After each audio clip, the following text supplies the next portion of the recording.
Welcome to episode 7 of Author Talk. In today's episode, we're beginning a new series focusing on poetry. In years past, poetry was a revered art form, and my hope in featuring poets in these next few episodes is that more attention will be brought to this beautiful expression of the human soul in writing. Today's episode features author and poet Kat Russell. Kat is a talented, multi-genre author, but she has called poetry her passion. She discovered poetry after a difficult loss and has since dedicated herself to growing in her craft by every means available to her. Kat is an incredible resource to draw from for those who are interested in learning more about poetry or honing their existing poetry skills. So let's welcome Kat. So welcome, Kat. Hi. How are you tonight? I'm fine. How are you? I'm good. Thank you for being here. Mhm. So to begin, tell us a little bit about yourself, your husband, your son, where you grew up, your family, all that kind of thing. Well, I've lived in Ohio for about 25 years, but I actually am originally from South Florida.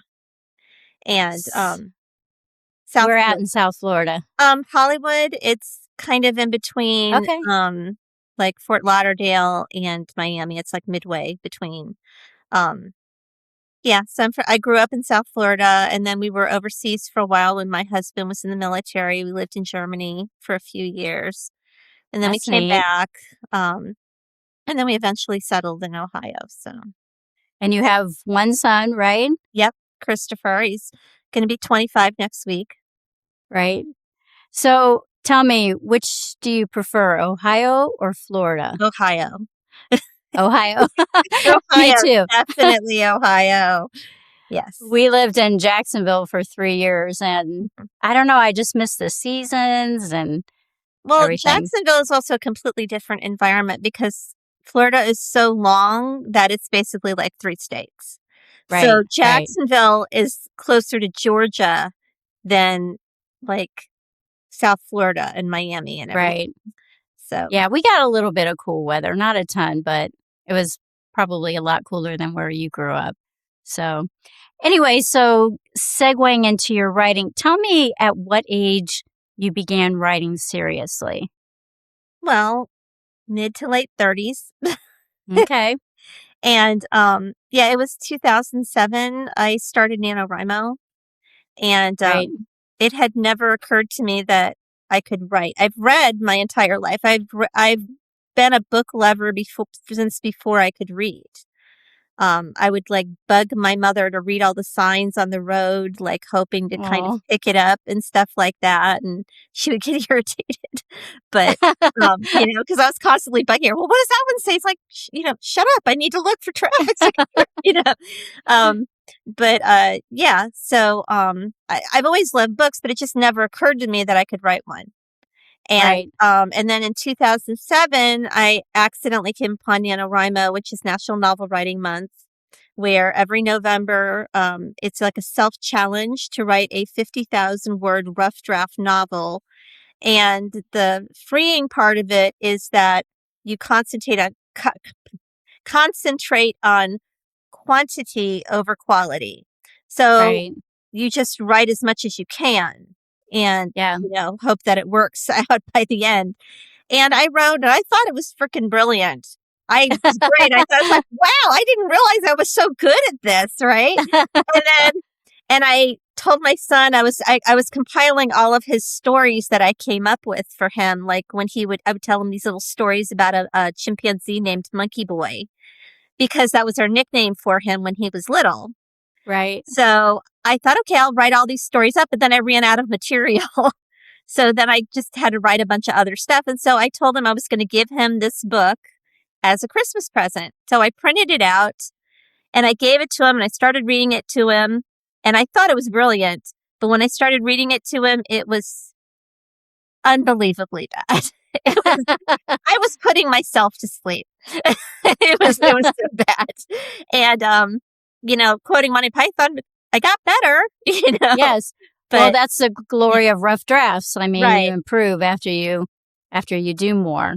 Right. So I decided, since I liked it so much, I would try to improve. So then I started like joining these online groups, and I participated in something called Friday Flash for a while, which ended up with a couple being in a couple anthologies. And it taught me how to write because like people would read my work and they'd give me feedback. And then because I'm in Ohio, when I was eventually able to go to some workshops and stuff that were free, I was able to get feedback, and I just grew from there. And that's so important. Mm-hmm. Right. So Ohio is like a mecca for writers because there's just so much here. You know, there's free conferences and workshops and author fairs, and like most of it you don't even have to pay for. There's all these different venues, and it's just amazing. which I think a lot of people would be surprised by, that Ohio is kind of a mecca for writers. Mm-hmm. Probably a lot of people would think, you know, like stereotypically maybe California or that kind of thing. So, Yeah. Well, so I you mean, mentioned, I'm sure they're great too, but I mean, we have two of the top library systems in the entire country. So, right, and they cater to writers. They're amazing. It's which basically is wonderful. Cuyahoga Falls and Cuyahoga County and Cleveland. Cleveland, right. So you mentioned flash fiction. Can you tell our viewers what flash fiction is if they're not familiar with that? There's not a single definition, but the generally agreed upon definition is 1,000 words or less, a complete story with a beginning, middle, and end. Right. So, and I wouldn't have go ahead. I'm thought sorry. that was I wouldn't have thought that was possible until I read some of yours. And it does. You have the beginning, middle, and end in that few words. Yeah, there's actually an anecdote about the first person to write flash fiction was Hemingway, because he made a bet that he could write a complete story in 6 words, and it was For Sale, Baby Shoes Never Worn. Oh, wow. Honestly, I think it's kind of a cheat.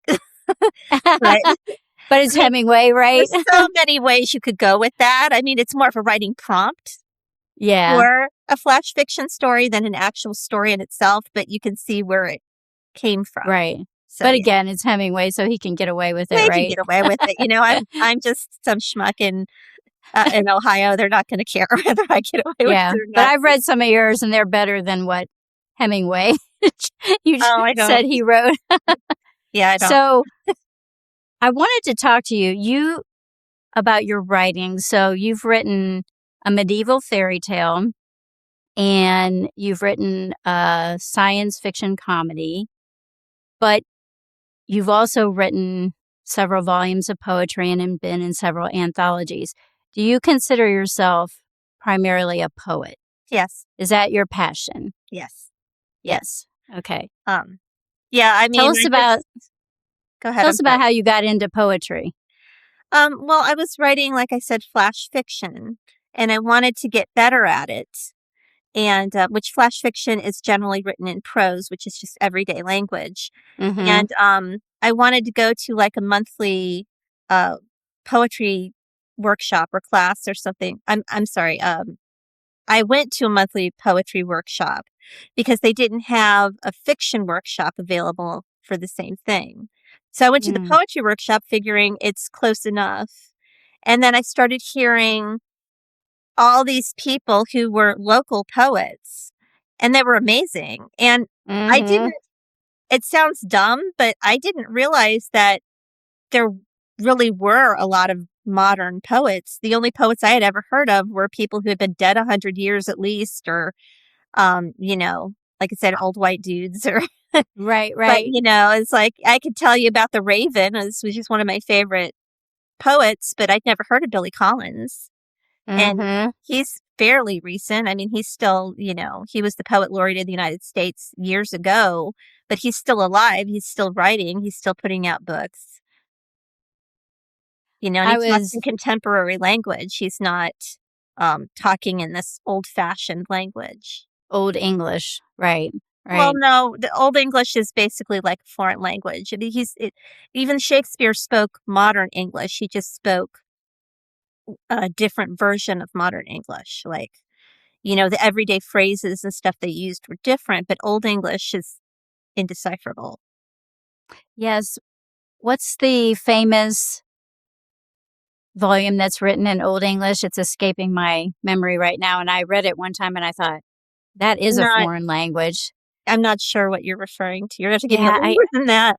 I know. I can't remember either. It's just, you're on the spot and you can't remember. But Or like Middle English. But like, um, so like my fairy tale book, it's in 1902, someone took a poem, Gawain and the Green Knight, that was written in Old English, and they mhm, translated it into modern prose. Now, again, modern prose in 1902, but modern spellings, modern. And when they did that, they took the liberty of adding an additional character. They gave Gawain a girlfriend, basically. And right, so at the end of the poem, which was fairly snarky. There's a lot of like he changed the tone, so it was kind of lighthearted. It had this musical rhythm to it, like so it's very sing song. And there's parts when you're reading it there you just laugh because he makes jokes. And so I was reading this, and at the end of the poem of the Gawain and the Green Knight, the translation by Charlton Minor Lewis, they live happily ever after. And I thought, that doesn't seem right to me based on how he's treated her earlier in the poem. So my book is like a continuation of that, but I wrote it as a standalone. So there's just a little summary in the beginning so that you don't have to read the other poem to understand this. right, right.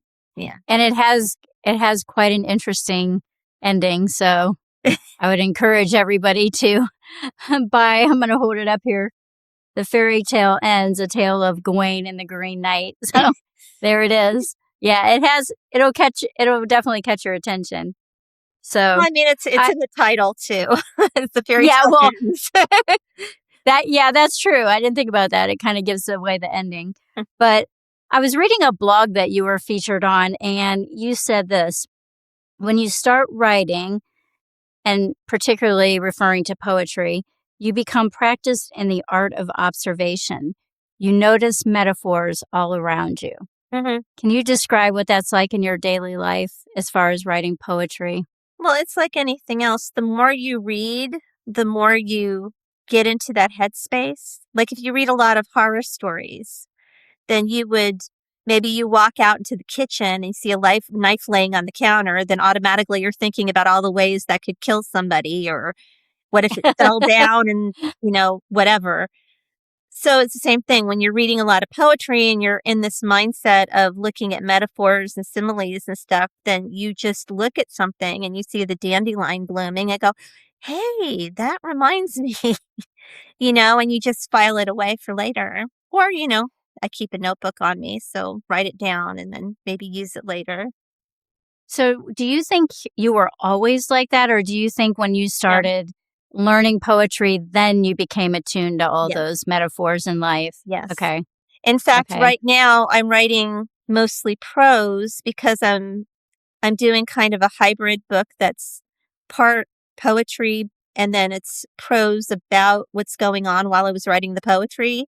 So I've Mm-hmm. kind of gotten out of that headspace a little bit, and I'm more into the prose side of it because I'm concentrating more on just writing out, like it's almost like journal entries.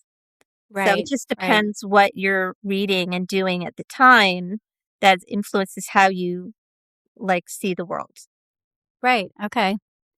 So, you said you weren't always like that. No. Once you started writing poetry, you noticed these metaphors of life all around you. So, can you tell everybody watching what was the process you went through to educate yourself about writing poetry? That process and how you honed your skills, the resources you used to hone your skills. Well, like I said, I'm in Ohio, which is, there's so many places you can go, but there's places like this throughout the country. Um, I go to the library a lot. Um, Mm-hmm. they have a lot of services for authors. Like I said, at first I started with the online stuff because I didn't have a car. We had one family car. Mm-hmm. My husband took it to work. So if I wanted to do anything while he was at work, it was kind of a big pain. So Yeah. once I had a car of my own, I started attending things. But before I had a car, I just participated in Friday Flash, and I tried to share things online and ask questions via hashtags and things like that. Um, I started a blog. It originally was a recipe blog. And then Oh, when I did the flash fiction, then I changed it to just a writing blog. okay. Um, Okay. and then now, like, basically every month I comb calendars and I look for free writing events to go to. And then I mark them on my calendar and plan on going. So, And you did poetry readings as well, right? There were yeah. places. Can you tell the viewers about that? There used to be a monthly poetry group called Latitudes, where they would schedule a poet once a month, like a specific person who had come out with a book, and they would read at this coffee shop. And then afterwards, it would be followed by an open mic. And I used to go to Okay. that every month for a couple of years, but the pandemic killed it. So, but Oh, that was in Akron. And I know there's others that have sprung up in the absence, but I have been unable to go to them due to my schedule and transportation issues. So I'm okay. still looking for something like that. In the More meantime, I'm local. going to writing groups. I'm going to the Right Yes. Stuff once a month at Jackson Township Library. And I also go to the Maslin libraries every 2 weeks. They have a writing group called Writers of the Round Table. Right. Both local in Ohio to where you Right, live. right. Right. Mostly the Right Stuff is mostly for feedback. And the Writers of the Round Table, I have gotten more technical help with, like, self-publishing. Right. We've talked on several of the interviews about the benefits of writing groups. Would you agree with that, that they're Yeah, very beneficial? they're inspirational because especially if you don't really know what you're doing. Like when I first started going to Mhm. Latitudes, I didn't know a lot of authors in real life. I'd seen people online in my Friday Flash group, but I hadn't met any of them except for one. Oh, And wow. when I started going to Latitudes, I was seeing the same people every month, and they were all poets, and most of them had books. And I'm thinking, wow, I got to do something. I can't be like the only person here that doesn't have a book out. Right. So then I started thinking, okay, I should probably put something out. And I had a bunch of poems. So I kind of gathered them together and fiddled with them and everything and tried to organize them into a book. And I had a friend, I was going to try and self publish them.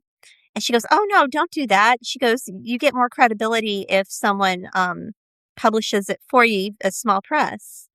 And, not to disparage self-publishing. Self-publishing is great. Right. I love that, and I'm doing some of that now.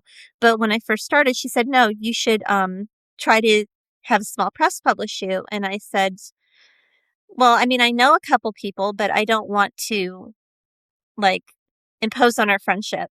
And she's like, "No, Right. go ahead, just tell them, turn me down if you don't like it, but submit it." And I submitted it, and they really liked it. So I that bet was my that was first a one. thrill. Yeah, yeah, That had to be a real thrill. right. So, So what was the name of that first book? Soul Pit Clean. That's okay.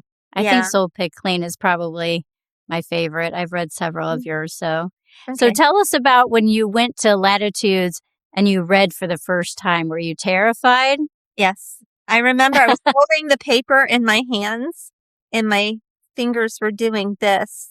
So it was hard to read because my hands were shaking too much. And I was worried that people could hear the shaking in my voice Right. because I was And I I'm was trembling a lot. But then after you start doing it for a while, um, you learn to kind of suppress it. You're still always nervous, but you get better at hiding it. right, So, right. yeah. Well, and you do probably grow more inherently confident. Well, plus it's a friendly audience. It's not like I would be much more nervous if I was standing in front of, say, a captive audience of high school students. Yeah. But like if I'm at a coffee shop with people who want to be there and came specifically for a poetry reading, none of those people want me to do badly. Right, So right. and half of them at least are going to go up and read themselves. So, what am I afraid of? And that's one great thing about the writing community that I found, and it sounds like it's your experience too, that people are so supportive. Yeah, they're really generous. Like I said, Yes. when I first started going to the Maslin Writers Group, I didn't realize it was a self-published group. And so I went to the first one, and I had this book that I wanted to self-publish, but I wasn't really sure how to do it. I just kind of put them together, and I'm thinking like maybe at some point I'll do this, but it wasn't like something I was going to do right away. And then the person who runs the group, she goes, "Well, you're self-published, right?" And I went, No, they were small press." So then she kind of walked me through the process. And whenever I How to had do that. questions, she would answer them. And she actually runs her own small publishing business, but she answered all my questions without any reservations. She just did it just to be helpful. Right. I mean, I'm not going to impose on her again. I mean, if I was going to use it again, I would pay for her services.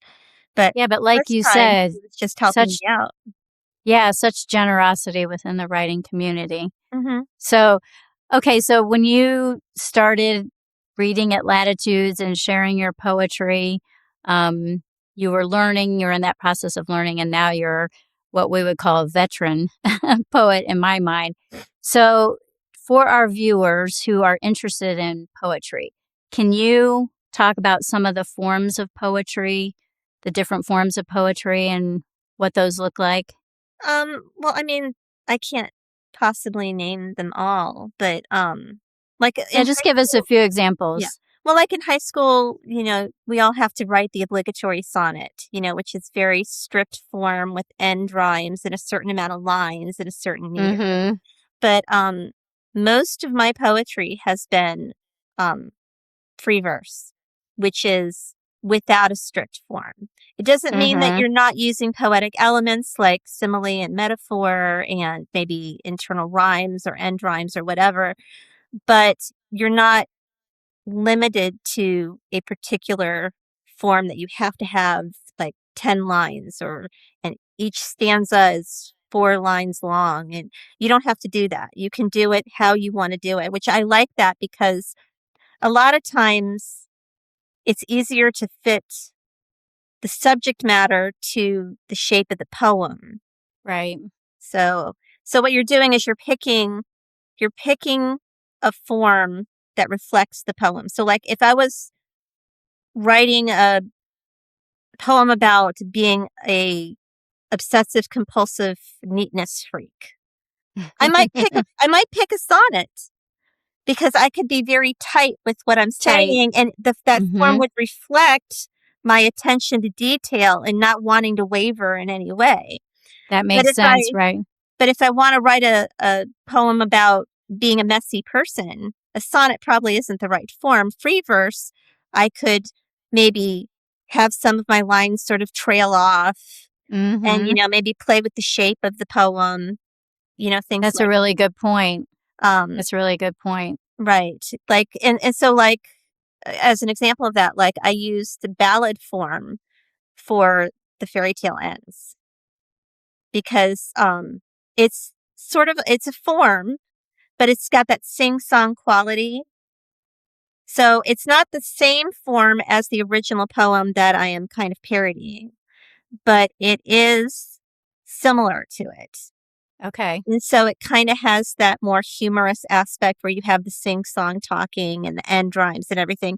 And I still break that a couple times intentionally to make a point or make something funny. To me, when I read it, it seems, and maybe this is what you mean by sing-songy, like very lyrical. Hmm. Yeah, I mean, That's, the ballad is like a song.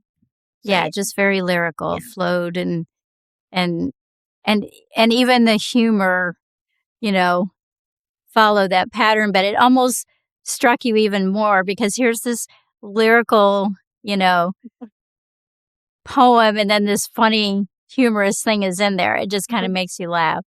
But very well done. It was very Thank well you. done. Any other forms of poetry that you think are so significant? I really like blank verse because it kind of lands somewhere in between free verse and strict form poetry. So Okay. with free verse, with free verse, like I said, you're not married to a certain style. But with blank verse, you're using iambic pentameter. So you're using a certain. What's that? Okay, it is 5 iams. If music be the food of love, play on. It's a certain rhythm. Da da Okay. da da da da da da da. It's 5 iams. Each da da is 1, and Okay. so it's like that, but you don't have to rhyme it. Oh, So it okay. forces you into a particular rhythm and length, but you don't. But because you don't have to rhyme it or anything, you can still basically talk like a normal person. And Okay. the reason blank verse uses that is because it's very close to the way people normally talk. Okay. And see, that's funny because, when I was young, poetry is just everything rhymes, Mhm. right? And so when I started learning more about it through poets and people I know like you, it's like this whole world opened up. It's like you said, you can even have the words trailing off. You can have it going down the page, almost forming a picture with the words, Mhm. free verse, all that kind of thing. So that was really a revelation to me. Well, I used to think that too because that's what you're taught in school. Right. But if you think about it, arguably the greatest English poem ever written is Paradise Lost, and that's blank Paradise verse. Lost. That doesn't rhyme. Right. So, and just because, like I said, with free verse, just because it's not a strict form, it doesn't mean it's not using all the other poetic elements. Mm-hmm. Now, there's something called Instagram poetry, which I'm probably going to get into trouble here if people really like that. But Uh-oh. it's this new thing that's come up, but a lot of it, at least what I've observed, there's a few exceptions that are actually really good. But a lot of what I've observed is people just taking a normal everyday thing and just breaking it into lines, and they think that that's good poetry. Oh, I think I know what you're talking So, about. I've instead of seen saying, that. the leaves on the tree fell to the ground and they look blood red, they would see the leaves on the tree fell to the ground. And I'm like, oh, please don't do that.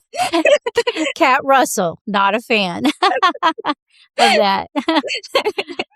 But also, you've written haiku, and I knew nothing about haiku. And explain that to our viewers. Actually, my haiku is kind of a cheat. That's why I called it broken haiku, because Americanized haiku, or anglicized haiku, however you want to say it, the 5-7-5 format where it's 5 Syllables, syllables, correct? then 7 syllables, and then 5 syllables again, 3 lines.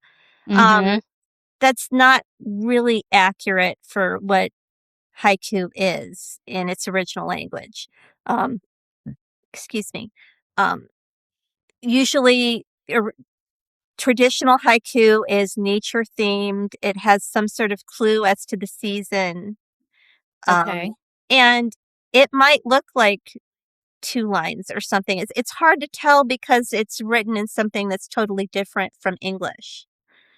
But That's true, right. so when we write haiku and we do 5-7-5, we call it haiku, but it's not necessarily accurate. In its original form, it would have been different. Some people might write more traditional haiku, and it might look like 2 lines, but the way that it's spaced and everything is different.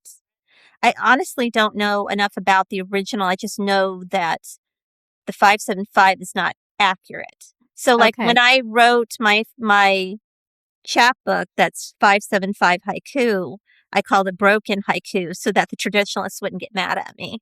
Okay. So, was it originally Japanese? Is that originated in Japan? Mm-hmm. Okay. Yeah, that was really interesting to me. Yeah, ancient, tied up with Zen and everything else. And Okay. Oh, it just came to me. It was Beowulf. When we were talking about the Beowulf. old.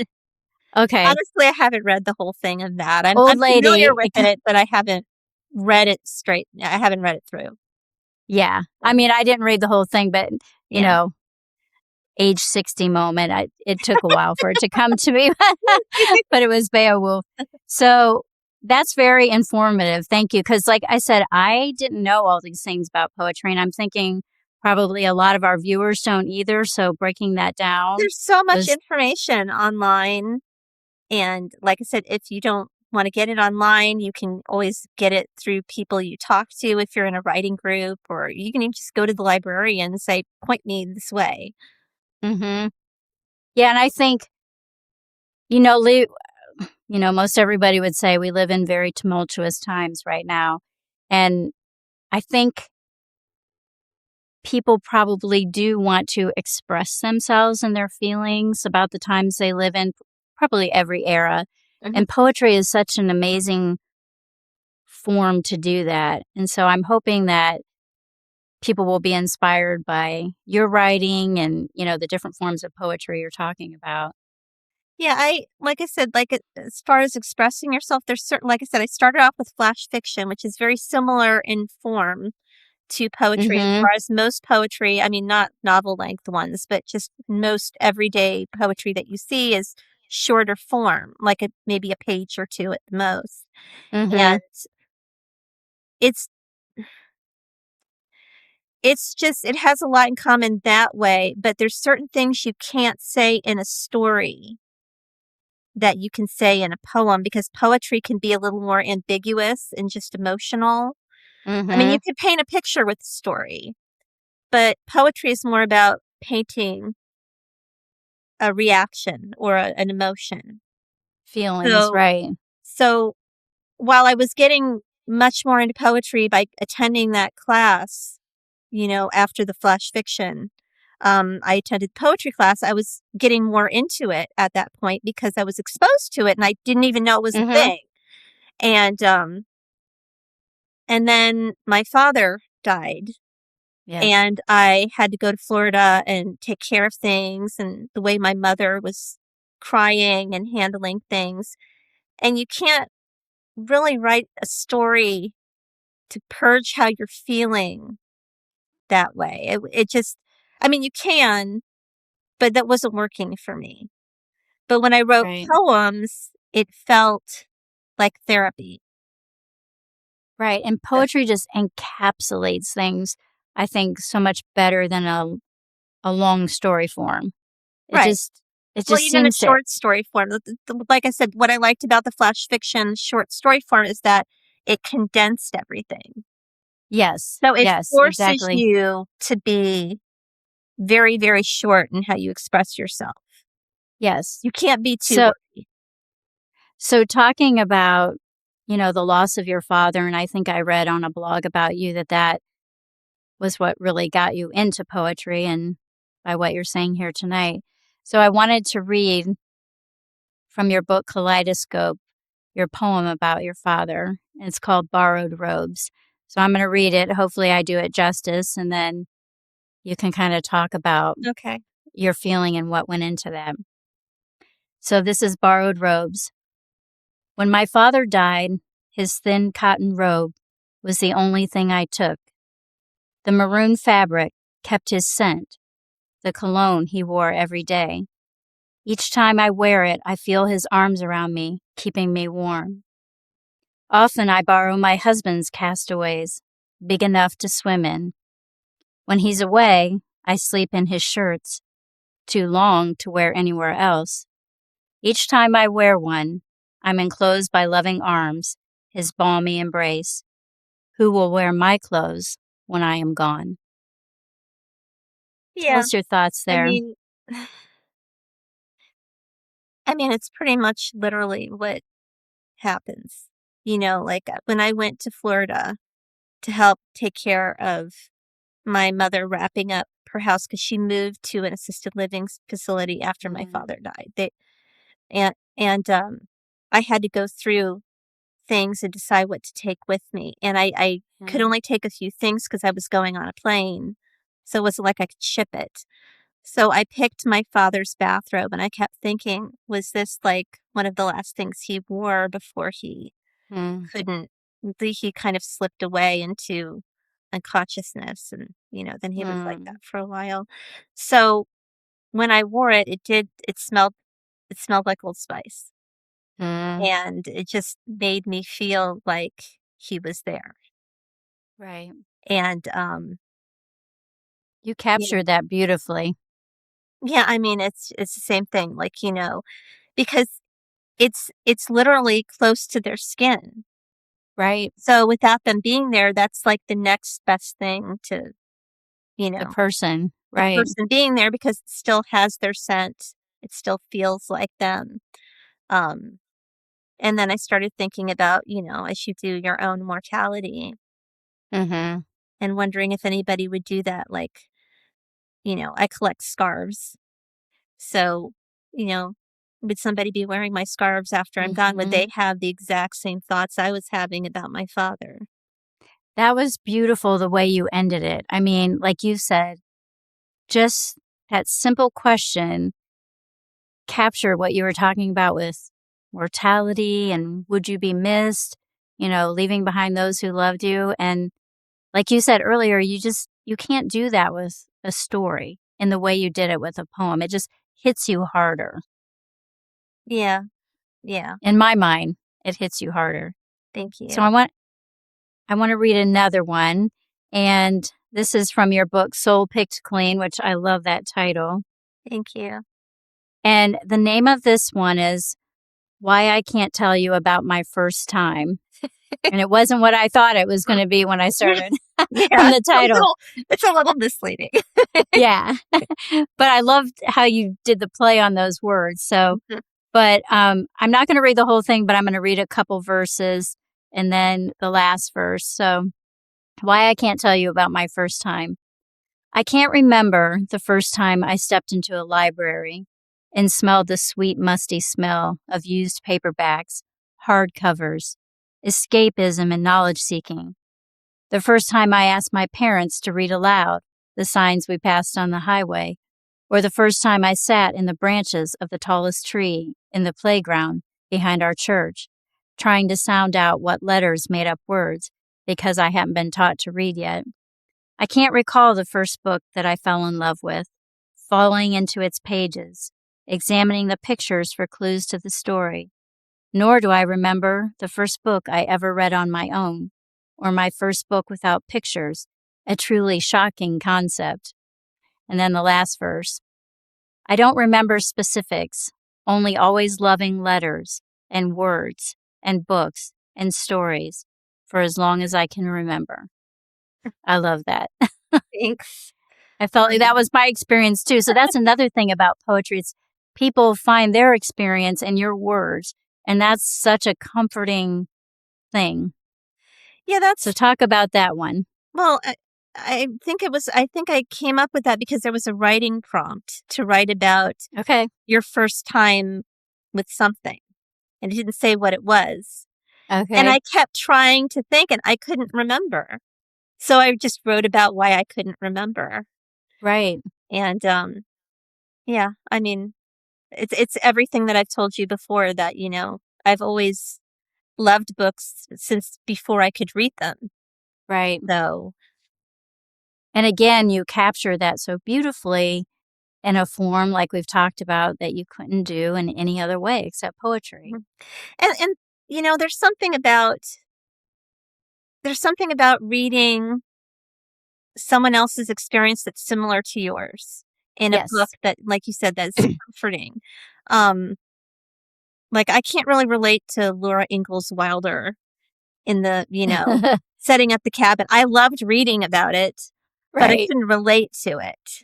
Mm-hmm. But I've related to different poems and things that I have read from more modern poets. I was like, oh, I know exactly what they're talking about. I Mm-hmm. remember that. And I just, there's that imposter syndrome you get when you write or when you talk or Mm-hmm. perform or whatever, because you're worried that you're just not good enough, or people say you're better than they are, and it's only a matter of time before they find out what a fraud you are. And Yep. what keeps me going is that I think a lot of people have the same experiences and fears and insecurities I do. And Mm-hmm. so I feel almost like by sharing them, I'm making people feel better. Right. And I think it's the truest form of connection, poetry. To me, it is. Because, like you said, You're relaying your experience and people are finding their experience in your words. Well, a lot of poetry is also confessional. Like obviously the fairy tale book isn't confessional. It's humor and it's a story. Right. But it's also poetry. So there's all these different types of poetry, and people are so married to the fact that, oh, poetry is confessional or poetry is deep. Well, I wouldn't call Ogden Nash deep. I mean, he writes humorous poetry, and I'm sure he probably has some deep ones that I haven't read, but generally speaking, he's a humorist. I've, if I write a poem about, like I said, fairy tale, that can have a moral to it, but it's not the same as confessional poetry. I mean, there's all different types. There's even such a thing called prose poetry, where you write prose, but just using poetic elements. And so it might appear like a paragraph, but the sentences are poetry. So it's not even like separated into stanzas and lines. It's written as though it's prose, but yet it feels like poetry when you read it. Okay. So it's not one thing or the other. It's lots of different things. Which is beautiful. Mm-hmm. I love that. Because like any art form, it shouldn't be pigeonholed. Right. I mean, this is the way you do it.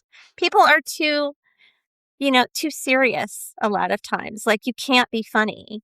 You can't make a joke that's, poetry. Oh, it's a poet. It's going to be super deep. Well, super I've deep and serious. About onions before. That's not deep. I mean, it can be deep, but I've written poems where I just made a joke about an onion. The whole poem was a joke. But that's again breaking those. Maybe it wasn't a good joke, but I wrote it. But breaking those stereotypes of what poetry is. That's good. That's good. It can be lots of different things. The next one I want to read is an anthology that you were publishing, Dandelions and Sidewalk Cracks. That's and from the that is writer's group. Yes. The Writers of the Round Table. Mm-hmm. So this one's called Be Like the Dandelion. It says, though they disparage you, try to cut you down with sharpened blades, judge you for the crime of wrong place, wrong time, claim you have no place in this garden, you have grown here long, your roots are deep, you bend instead of break, you thrive through this adversity, you dance with breeze and storm. Even in death, you send 1,000 angel wings upon each breeze. Everything about you cries out for sun on warm spring days. You turn your face skyward, casting your own shadow so close to earth, resilient and tough, beautifying this world despite each vicious attempt to mow you down. Like each unappreciated dandelion, you always rise again. So I wanted to ask you, when I read this, I thought metaphor for life. Is that correct or no? Yes, but specifically, there has been a huge rise in anti-Semitism. Yes. And it was a response to that. Oh, wow. Okay. It was a response to that. I was specifically talking about the Israeli people. I can see that now. And Jews in general. And mowing them down. And yet people are constantly trying to hurt them, to disparage them, to call them names, to say they don't have a right to be here, they're doing something wrong. But they keep picking themselves up and they're never down for long. Wow. And I thought that was beautiful. And because the dandelion is my favorite flower, it made me think of that, because you know what it's like to mow a yard full of dandelions. They come back. They don't stay down. Like they bend under the blades, and so they don't cut all of them down. And then it's an hour later they're back up.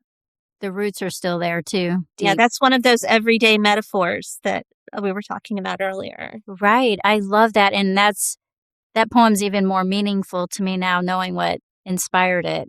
Mm-hmm. That's beautiful, Kat. Thanks. So I want people to find your work. I want them to find you. So can you tell our viewers where to find your books? Yeah, I mean, you can find them on Amazon, and or you could go directly to the individual publishers. But all of my books are available through Amazon because some of them are self-published. On Twitter, I'm at Poet Kat Russell. and it's cat with a C. Facebook, I'm at Ganymeter because it's a holdover from my old, just my personal Facebook. So it's Okay. Ganymeter. It's like Ganymede, like the cupbearer of Jove in mythology, but with an R at Okay. the end for Russell. Okay. And then my Instagram is author Cat Russell. So, Okay. And you have a Patreon as well. Can you tell yeah, us about that? yeah, it's Patreon at, hold on, patreon.org/author Cat Russell. Yeah. Yeah. And for those of you watching, we'll list them all so that you can find Kat Mhm. easily and on all her social media and Patreon and everything like that. So to wrap things up, my final question is, what is your best advice to people who want to pursue writing poetry? What's your best advice Read for it. those people? Read it. And Okay. not just the old poetry. Read modern poetry. Okay. Immerse yourself in it. Read all that you can. And when you can't, go out and listen to it. Go find other people who like it and listen to what they're writing and what they're reading. Listen to Billy Collins. He has a podcast. There are lots of podcasts on modern poetry, like Rattlecast Okay. is Rattle Poetry Magazine's podcast.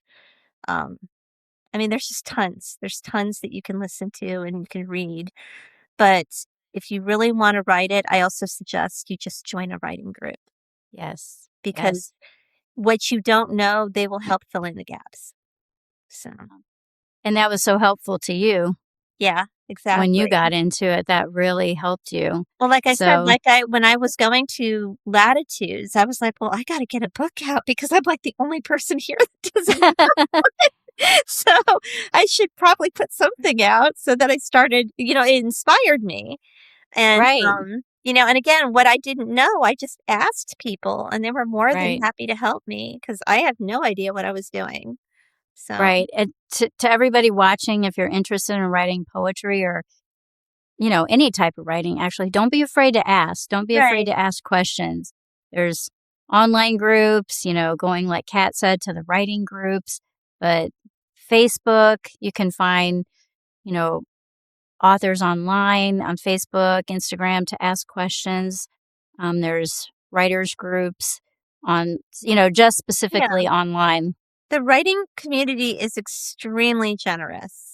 Right. Now, I mean, you could maybe go online and go on Twitter and use the meme like writing community or something like that, but it's too Mm-hmm. big. What I would suggest is you go to your local library or your local whatever. And if there's not a group, then start one. Right. Just go Right. to the library and say, "Hey, do you have a place that I could meet? And do you mind if I set up a monthly meetup or a weekly meetup or Mm-hmm. whatever and see what happens?" And if they don't want you to do it, they might be able to direct you to where there's one that already exists. Right.